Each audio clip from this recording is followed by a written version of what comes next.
اچھا، مالیاتی گوشوارے یعنی فائنینشل سٹیٹمنٹس ہوتے کس لیے ہیں؟ وہ کسی بھی کمپنی کی صحت کی اصل تصویر دکھانے کے لیے ہوتے ہیں۔ لیکن تب کیا ہوتا ہے جب وہی جھوٹ بولنے لگیں؟ مالیاتی دھوکہ دہی ایک خاموش جرم ہے، لیکن ہر جرم کی طرح یہ بھی اپنے پیچھے کچھ نشانات چھوڑ جاتا ہے۔ اس تجزیے میں ہم انہی نشانات، انہی فنگر پرنٹس کو پہچاننا سیکھیں گے۔ یہ کہاوت سیدھا معاملے کی جڑ تک پہنچتی ہے۔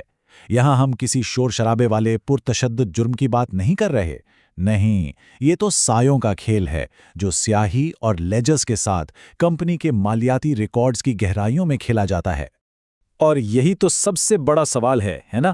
ایک ایسے جرم کو کیسے بے نقاب کیا جائے جس سے جان بوجھ کر پیچیدہ مالیاتی اصطلاحات کی تہوں کے نیچے دفن کر دیا گیا ہو؟ اس کا راز ان سراغوں میں ہے جو ہمیشہ ناگزیر طور پر پیچھے رہ جاتے ہیں۔ بالکل، دھوکہ باز خود کو جتنا بھی ہوشیار کیوں نہ سمجھے، وہ ہمیشہ اپنے پیچھے نشان چھوڑ جاتا ہے۔ تفتیش کار ان سراغوں کو ایک نام دیتے ہیں ریڈ فلیگز۔ انہیں وائٹ کالر جرائم کے فنگر پرنٹ سمجھ لیں۔ تو ہم اپنی تفتیش شروع کہاں سے کریں؟ اکثر سراغوں کا سلسلہ بالکل اوپر سے شروع ہوتا ہے، یعنی سینئر ایگزیکٹوز کے رویے سے۔ ان کے اعمال بہت کچھ کہہ جاتے ہیں، یہاں تک کہ جب اعداد و شمار خاموش رہنے کی کوشش کر رہے ہوں۔ ذرا اس بارے میں سوچیں، ایک حد سے زیادہ جارحانہ انتظامی انداز صرف ایک شخصی خامی نہیں ہے، یہ ایک بہت بڑا ریڈ فلیگ ہے۔ جب کوئی لیڈر اپنی ٹیم پر ناممکن مالی اہداف کے لیے مسلسل دباؤ ڈال رہا ہو، یا اس سے بھی بدتر آڈیٹرز کو کچھ مخصوص کھاتوں کو دیکھنے سے روکنے کی کوشش کر رہا ہو، تو وہ دھوکہ دہی کے لیے ایک بہترین ماحول تیار کر رہا ہوتا ہے۔ اور یہی دباؤ اکثر ایک اور خطرناک جنون کی طرف لے جاتا ہے، کمپنی کی سٹاک کی قیمت۔ جب کسی ایگزیکٹو کی اپنی دولت سٹاک کی کارکردگی سے جڑی ہو تو سرمایہ کاروں سے غیر حقیقی وعدے کرنے کا لالچ بہت زیادہ ہو سکتا ہے۔ یہ اصولوں کو توڑنے کے لیے ایک طاقتور محرک بن جاتا ہے۔ اور پھر آتی ہے رازداری کی دیوار، ایک مینیجر جو اہم مالیاتی ڈیٹا چھپاتا ہے، جس کے بیرونی پارٹیوں کے ساتھ ناقابل فہم حد تک پیچیدہ سودے ہیں، یہ جو آڈیٹرز کا راستہ روکتا ہے، وہ صرف پرائیویسی نہیں برت رہا ہوتا، وہ دراصل دھوکہ دہی کی سرگرمیوں کو چھپانے کے لیے ایک قلعہ تعمیر کر رہا ہوتا ہے۔ تو یہ ہے سب سے اہم کڑی۔ یہ رویہ صرف ان کی شخصیت کے پہلو نہیں ہے، یہ کمپنی کے مالیاتی گوشواروں پر ایک ٹھوس نشان چھوڑتے ہیں۔ اب آئیے بورڈ روم سے بیلنس شیٹ تک اس نشان کا پیچھا کرتے ہیں۔ یہ وہ مقام ہے جہاں دھوکہ خود اعداد و شمار میں ظاہر ہونا شروع ہو جاتا ہے۔ اب ہم کھاتوں میں بے قاعدگیاں تلاش کر رہے ہیں، وہ لمحات جب اعداد و شمار کا حساب ہی نہیں ملتا۔ یہیں پر کلاسک کتابی ریڈ فلیگ موجود ہیں۔ کاغذ پر کمپنی بڑھتے ہوئے منافع کی اطلاع دے رہی ہے، لیکن حقیقت میں ان کی نقد رقم ختم ہو رہی ہے۔ وہ پیسہ کما نہیں، گوا رہے ہیں۔ اب سوال یہ پیدا ہوتا ہے، کوئی پہلے سے کہیں زیادہ منافع بخش کیسے ہو سکتا ہے، لیکن اس کے بینک میں اصل کیش کم سے کم ہوتا جا رہا ہے؟ اس بات کا کوئی مطلب نہیں بنتا۔